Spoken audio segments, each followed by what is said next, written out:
Hi everyone, thanks for watching the JBR's YouTube channel. Today we've got some Christmas balls. We're going to paint them up. It's going to look absolutely beautiful. We sell it as a kit. And I just wanted to show you how to sort of divide up your shape a bit. And what we're going to do is steal some ideas from the Ukrainian egg decorative family. So here we can, at any given time, if we sort of exclude the idea that it's see-through, we can only see 50% or half of our globe at any given time. We are going to use these ones here that haven't been painted yet. Here I'm just going to use some markers so we can see it more clearly.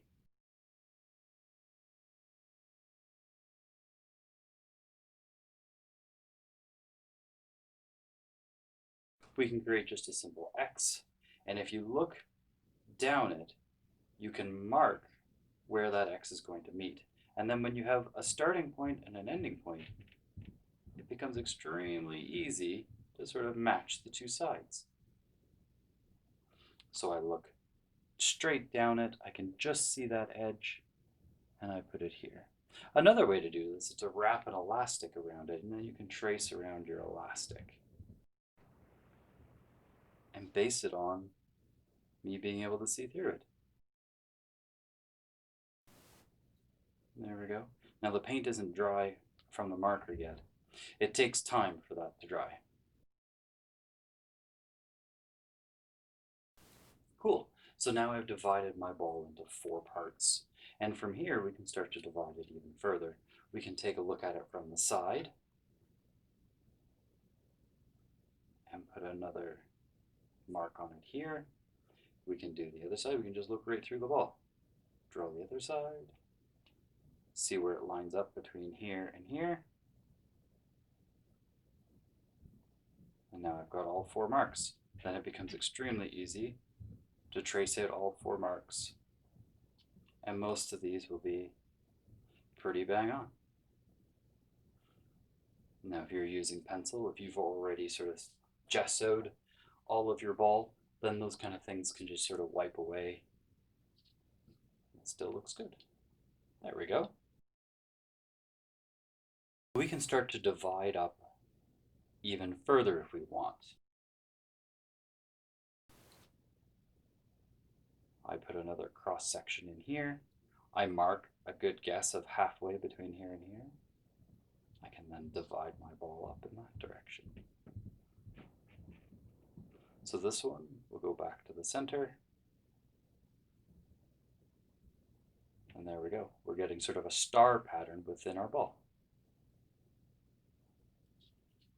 And you can see through it. It looks pretty good. Again, I have to be really careful. Now that I'm getting more lines on, I have to be careful about what I smudge. There we go. My cross lines here. We can plan out an extremely detailed or ornate ball, or have something simple we can. So I just wanted to take the extra time to show you the patterns that we can add.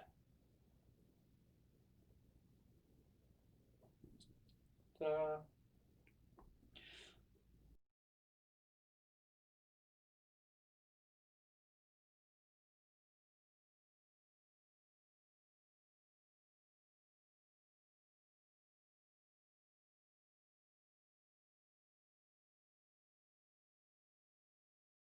Even in here, now that I've figured out all of my patterns, I can wipe that away or just paint it out.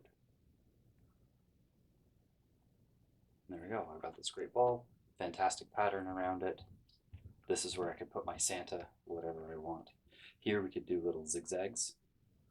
So if I go down to the middle here, and up here, I can do a second V, and do the same here.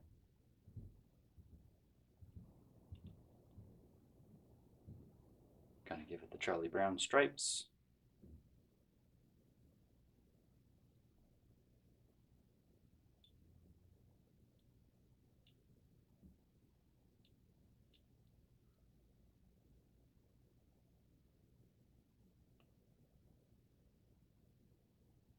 There we go. That's a pretty cool pattern. In the back, you could repeat the same one or come up with a different pattern on your own. Ready to paint?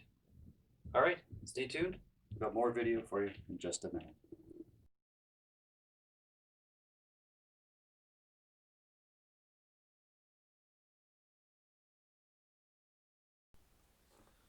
On this part of the video, Jess is going to help us out. We've got our plastic Christmas balls here, and yes, they're plastic, so that way if they fall off the tree, they're not going to break and shatter, and you don't want your pets or children near those kind of things, especially if they're kits sort of made for children. They don't want to roll off the table and break before they've even hung them on the tree. So plastic also is pretty easy to paint on. We just have to rough up the surface a little bit. So we're scuffing it with a piece of sandpaper that came in with the kit, and you just want to make sure that you rough everywhere, especially around the edges or sort of the end knob. Anywhere that you scuff up will create a bit of tooth or stick. It'll allow the paint to really go where you want it to, rather than sort of pooling up and sort of dripping in places you don't want it. Sometimes the smooth paint on a smooth surface doesn't get enough adhesion, and it ends up making a big mess. So now that the Christmas balls are all sort of sanded up, you may want to give them a quick dust off, make sure they're ready to go. Quick wash wouldn't hurt either. Here we're just going right into sort of painting them white. This may require 2 coats, depends on how sort of thick you want it. You can leave it as just a clear ball, and if you leave it as a clear ball and put a clear sealer on it, it'll get rid of all of the scratch marks and they'll look crystal clear again. But the paint really does stick well to a roughed up surface. Here we go. Both Christmas balls are painted, ready to rock. Everything is dry, and come back to the next part of the video. Now, to make your paints more opaque or less see-through, you can mix a little bit of white, or if you want to change your red to a pink, then that's a good way to go. Jessica here is painting with just sort of outward brush strokes, and she's sort of flicking at the end to get the color to taper away. Now, she doesn't want these to be, overly colorful with her designs. She's just creating an interesting pattern all the way around. You saw some interesting patterns type stuff on the first half of the video, and this one here is much more randomized. Here you could totally put a snowman or a Santa Claus or a Christmas tree or whatever kind of thing that you want to put on here to celebrate the holidays.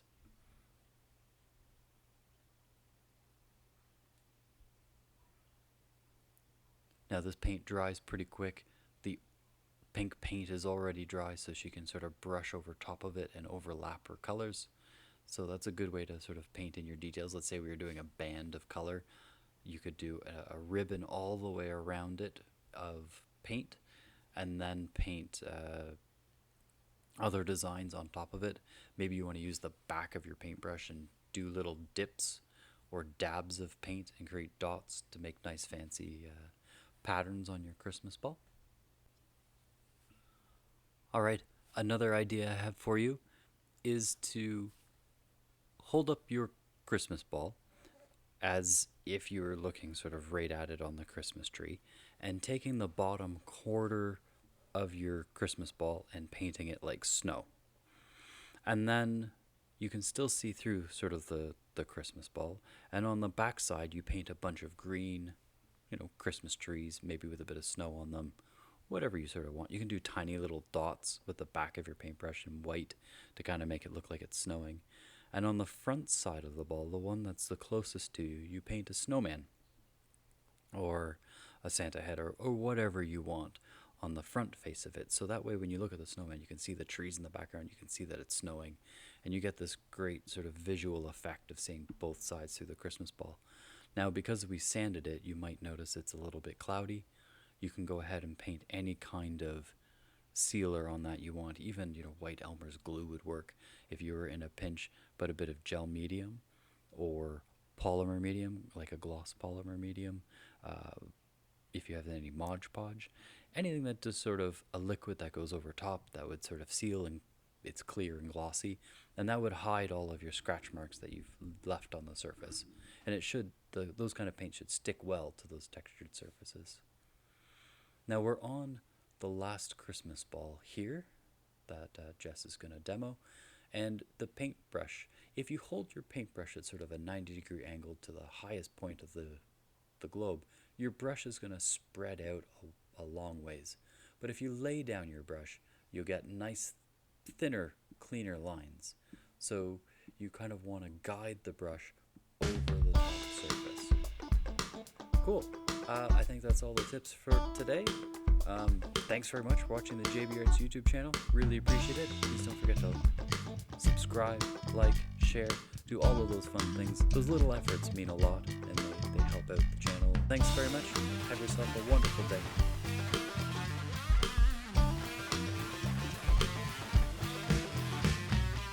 All right, Jeff, start talking.